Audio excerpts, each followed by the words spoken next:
Olá, pessoal! Nós vamos iniciar nossa aula de hoje, continuando o que nós estávamos estudando, certo? Agora nós vamos falar sobre a evolução e as ideias de Darwin. Nós vamos primeiro saber quem foi Charles Darwin, né? Que eu falei para vocês que foi alguém muito importante dentro da biologia. Então, o inglês Charles Darwin, ele é conhecido como o pai da teoria da evolução. Mas ao contrário do que se costuma pensar, em ciências poucas descobertas são feitas por uma pessoa só, ou de uma hora para outra. Nós sabemos que dentro da ciência existem várias e várias descobertas que levam tempo, que levam anos para ser realizada e muitas vezes é começada por uma pessoa e é terminada por outra pessoa. Então nós vamos ver o contexto que influenciou Darwin a desenvolver as principais ideias da teoria da evolução, certo? Então nós vamos ver aqui as observações de Darwin. Nós vemos aqui essa imagem, né, que nós acreditamos ser a imagem de Darwin. Então, no ano de 1831, o inglês Charles Darwin, do ano de 1809 a 1882, ele participou de uma expedição, certo? Então, a missão inicial de Darwin era explorar a costa da América do Sul e depois ir para a Nova Zelândia e para a Austrália. Então, a bordo de um navio, né, ele viajou a bordo do navio HMS, começou em 1831 e durou quase 5 anos essa expedição de Charles Darwin. Então, nós vemos aqui a imagem dele, olha só. Nós vemos ao lado a foto de Darwin aos 66 anos. Então, na época que aconteceu essa viagem, ainda era muito comum a ideia do fixismo, né? Que nós vimos nas aulas passadas que eles afirmavam que as características de animais e plantas não eram alteradas ao longo do tempo, certo? Então, eles acreditavam que as características ao longo do tempo, elas não mudavam, certo? Então, a Charles Darwin, ele começou a estudar. E o que ajudou muito foi a existência de fósseis. Então, nós sabemos que, como nós já estudamos, né, os organismos, eles tinham as suas diferenças das atuais que existem hoje, certo? Ou seja, os organismos que foi descoberto que organismos que viveram lá no passado não são iguais ou têm adaptações específicas aos que estão hoje vivendo, certo? Então, descobertas no campo também da geologia começaram a revelar que o planeta Terra tinha passado por muitas transformações. Então, Darwin, ele buscou entender como que aconteceu essa evolução. Darwin esteve no Brasil por 2 vezes e ele, nos trajetos de ida e de volta da sua viagem, ele passou pelo Brasil. Ele passou por Fernando de Noronha, Salvador, Recife, Abrolhos e Rio de Janeiro. Então, Darwin ficou fascinado com a exuberância da floresta tropical, mais chocado com a presença de africanos que existiam escravizados, certo? Então, nessa época que Darwin ele esteve no Brasil, o trabalho escravo ele ainda existia, certo? Porém, o tráfico de pessoas escravizadas já tinha sido proibida, né? Então, o que acontece? Durante a expedição que Darwin realizou, ele coletou muitos fósseis. Então, muitos fósseis ele começou a coletar principalmente na América do Sul. Então, na Argentina, ele encontrou fósseis de estranhos animais de grande porte que ele não conseguiu classificar, né? Que ele estudou e não conseguiu distinguir a sua classificação. Então, alguns deles eram semelhantes a tatus e outros pareciam com preguiças. Então, Darwin ele enviou os fósseis a especialistas em Londres, que eles começaram a identificar a semelhança entre os fósseis coletados e os tatus e as preguiças atuais. Então, nós vemos aí algumas dessas imagens, que são reconstruções artísticas elaboradas com base em fósseis de animais que viveram na América do Sul e foram extintos há milhões de anos, certo? Então, nós vemos aí hoje, nós vemos a comparação dos que existiram lá no passado e os que existem hoje, certo? Então, esses são os encontrados atualmente.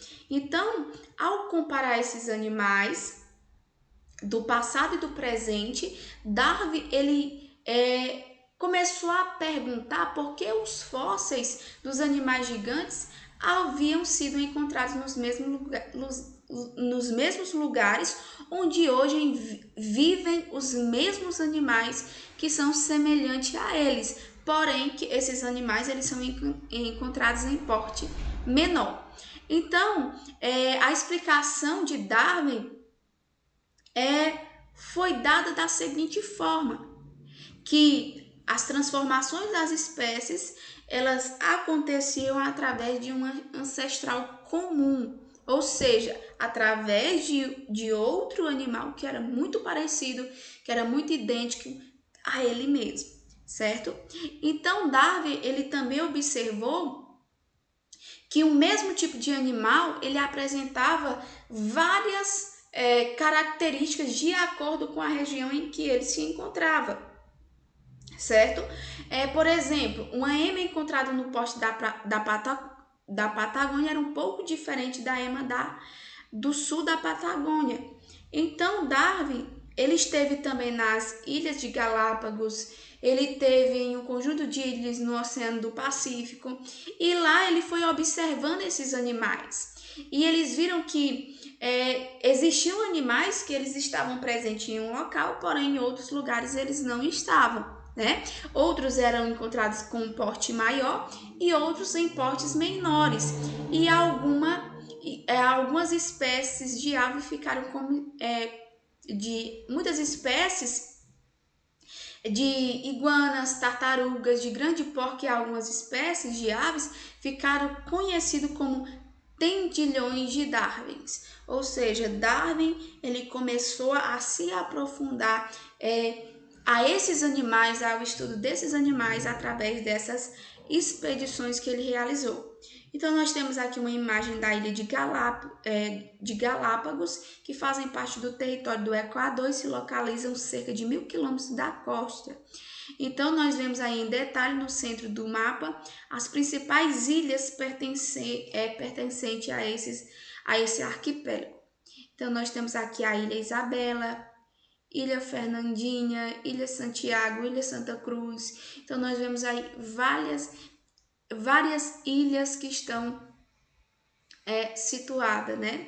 E nós temos a Ilha de Galápagos, né? Que onde Darwin desenvolveu muitos dos seus estudos. Então, nós vemos aqui que nós temos algumas espécies que foram encontradas nas ilhas de Galápagos. Nós temos aqui a patola de pés azuis, olha só, aqui na letra A. Nós temos em B a tartaruga gigante, nós temos em C iguana marinha, e nós temos em D um cacto, certo? Então, pessoal, nós vemos que durante essas visitas, Darwin ele não deu muita atenção aos tentilhões, que se diferenciavam principalmente pelo tamanho do formato do bico. Olha só, que é essa espécie de aves que existe, né? Então, ele só começou a se dedicar com mais atenção a esse tema quando ele retornou à Inglaterra e, consultando esse especialista, descobriu que as aves que ele tinha observado, embora apresentassem semelhanças, pertenciam a espécies diferentes. Então, nós vemos aqui que nós temos dois tipos de tentilhões, certo? No caso, nós temos espécies diferentes, porque nós podemos observar isso pelo formato do bico. Olha só, nós temos aqui o tentilhão da espécie Geospisa e nós temos aqui outro tipo de tentilhão. Olha só, cada um deles tem centímetros específicos. No caso, esse ele se alimenta de sementes duras e tem bico curto. Esse outro, ele se alimenta de cactos e tem bicos longos e afiados. Então, são características diferenciadas que levavam a Darwin a entender por que acontecia a evolução. Então, Darwin ele começou a notar que diferentes espécies de dentilhões das Ilhas Galápagos eram muito parecidas com outra ave que vivia no continente. Então, o clima, as condições ambientais no continente eram muito diferentes daquelas ilhas. Então, o naturalista Darwin, ele supôs então que as espécies do arquipélago elas teriam se originado de espécies provenientes do continente, o que se explicaria a semelhança entre elas. Ou seja, elas foram migrando, voando e chegaram até esse local. Então, ao longo do tempo, ele acreditou que essas espécies elas teriam se diversificado e se adaptado às condições do ambiente de cada ilha que ela se encontrava. Como, por exemplo, o formato do bico estaria relacionado ao tipo de alimento que aqueles animais conseguiam ter ali naquele local para poder usar para a sua alimentação. Então, foi a partir daí que surgiram os grandes questionamentos de Darwin, né? Então, ele começou a perguntar o quê? Por que nessas ilhas que apresentavam solo e clima muito semelhantes não existiam a mesma flora e a mesma fauna? Por que elas apresentavam flora e fauna mais parecida com as existentes nas regiões continentais do que entre si? Então, era muito difícil que Darwin conseguisse responder a essas perguntas e outras perguntas, como as semelhanças entre os fósseis que eles encontravam e os animais atuais, porque nós sabemos que existia como base o fixismo. Então, no entanto, era possível respondê-las caso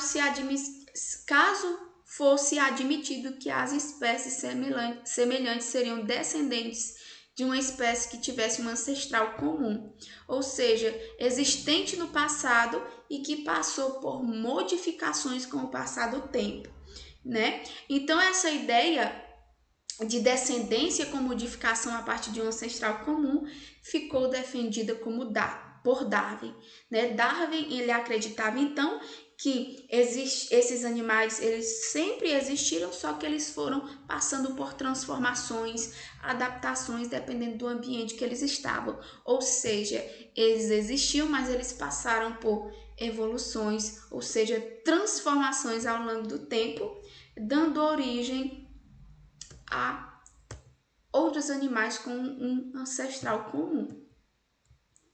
Então, pessoal, agora Darwin ele começa a explicar a seleção natural. Então, após retomar a Inglaterra, Darwin continuou suas pesquisas, tentando responder às perguntas geradas nas suas observações. Ele também tentava explicar sua ideia de descendência com modificação. Então, Darwin ele começou a suspeitar que o mecanismo utilizado da evolução poderia ter alguma semelhança com a seleção artificial, processo em que o ser humano seleciona para a reprodução espécies animais e vegetais com características desejáveis e desprezar as demais. Foi por meio desse processo que surgiram as raças de cães, carneiros, cavalos, vacas e variedade de frutas e vegetais. Então, pessoal, Darwin ele passou muito tempo estudando os cruzamentos seletivos que os criadores de pombo realizaram para obter as várias raças desse animal. Então nós vamos ver que Darwin ele vai defender o que nós chamamos de seleção natural. Então, de forma semelhante, pensou ele, a natureza poderia selecionar determinadas características e com o tempo originar nova variedade de plantas. Ou seja, sempre iria ficar ali uma característica daquela planta, daquele animal que foi o primeiro, que foi o do início, que foi o ancestral. Então, como o processo de seleção poderia ocorrer na natureza sem interferência humana? Uma ideia para a resposta a essa pergunta veio só em 1838, quando Darwin leu um livro de um economista inglês, Thomas Malthus, sobre populações. Então, esse estudioso ele afirmava que as populações tendem a crescer de forma exponencial, ou seja, a taxa de crescimento aumenta com o tempo. Por exemplo, no instante inicial, uma população de reprodução assexuada seria formada por um indivíduo. No instante, a população poderia dobrar, poderia ter agora 2 indivíduos.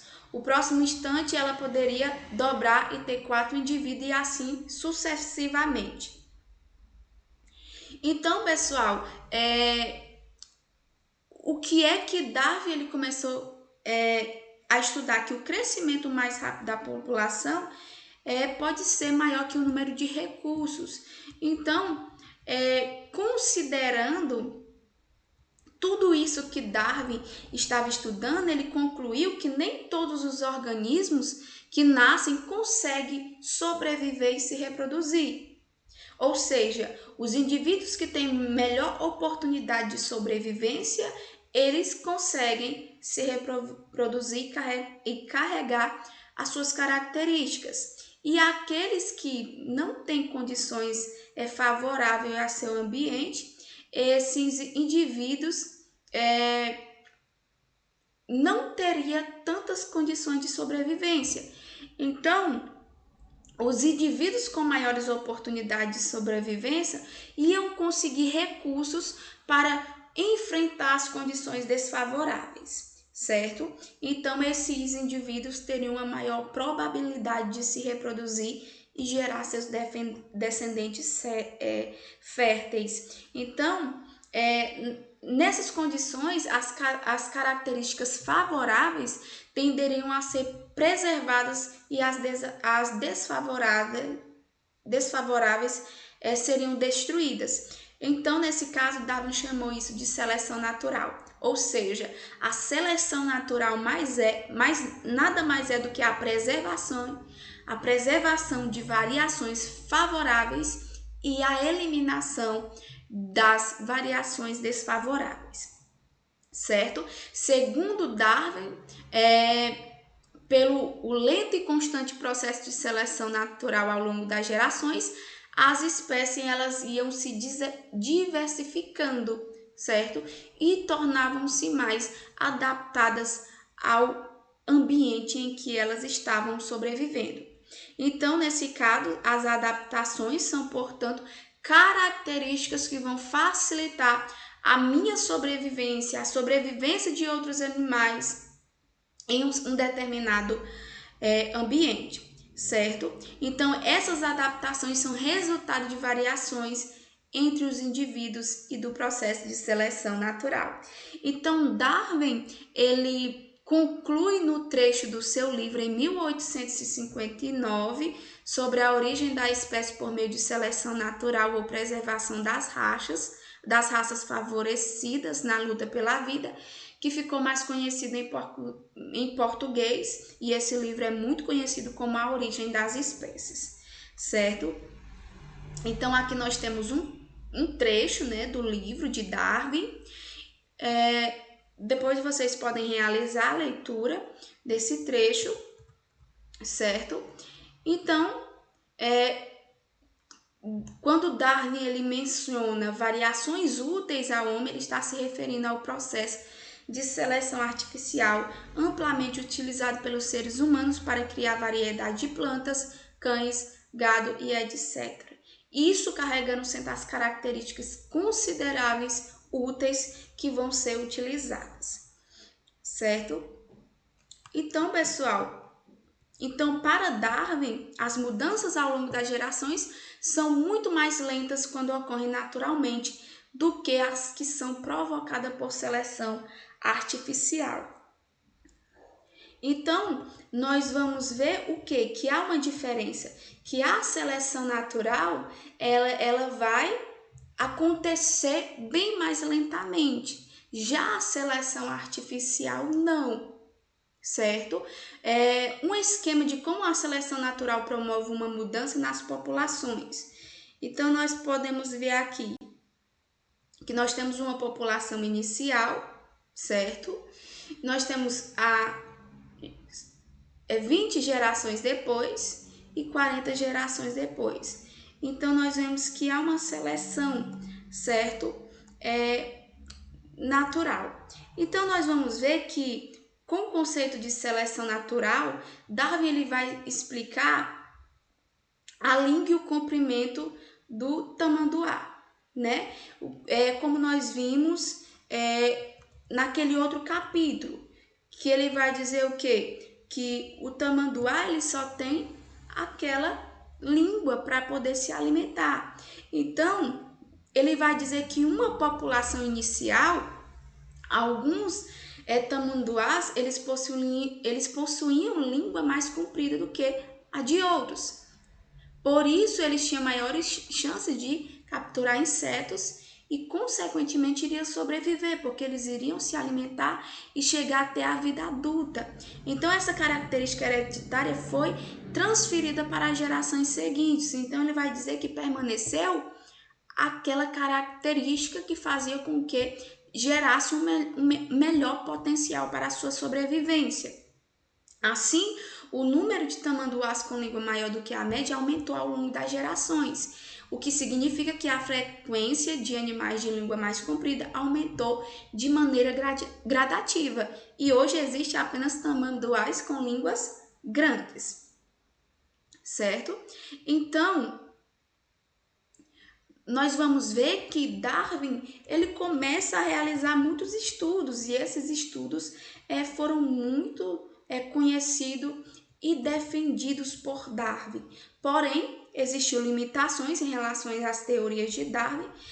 Darwin não sabia explicar como surgiam as variadas características entre os indivíduos de uma mesma espécie. Ele também não conseguiu explicar como essas variações eram transmitidas ao longo das gerações. Então, o conceito de gene e o conceito de mutação não eram ainda conhecidos na época.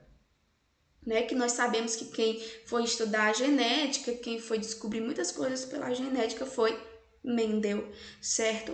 Por essa razão, Darwin não sabia como podiam surgir indivíduos com novas características. Então, Darwin, com outros cientistas da sua época, desconhecia o trabalho de Mendel, que nós sabemos, que nós estudamos nos capítulos passados, que ele, em genética, ou não avaliou bem a sua importância. Então, nesse tempo, ainda não existia os estudos de Mendel, né? Então, no contexto da época que Darwin estava, também era muito difícil para as pessoas aceitar que a própria espécie humana teria surgido por evolução de outros animais, né? Então, no ano de 1871, Darwin expôs com muitos detalhes essa ideia no livro A Descendência do Homem e a Seleção em relação ao seu sexo. Então, nas primeiras décadas do século XX, houve uma síntese entre as ideias de Darwin e as leis de Mendel e o conhecimento dos genes e das mutações, entre as outras descobertas, que deu a origem à teoria sintética da evolução, que será estudada no próximo capítulo, certo? Então, pessoal, para nós não esticarmos muito a nossa aula, né, eu vou finalizar aqui, certo? E eu peço que vocês façam a leitura novamente dessas páginas que nós estudamos hoje, Griffin, certo? As principais partes, porque esse assunto ele vai ser muito importante para vocês depois, né? Quando vocês estiverem no primeiro ano.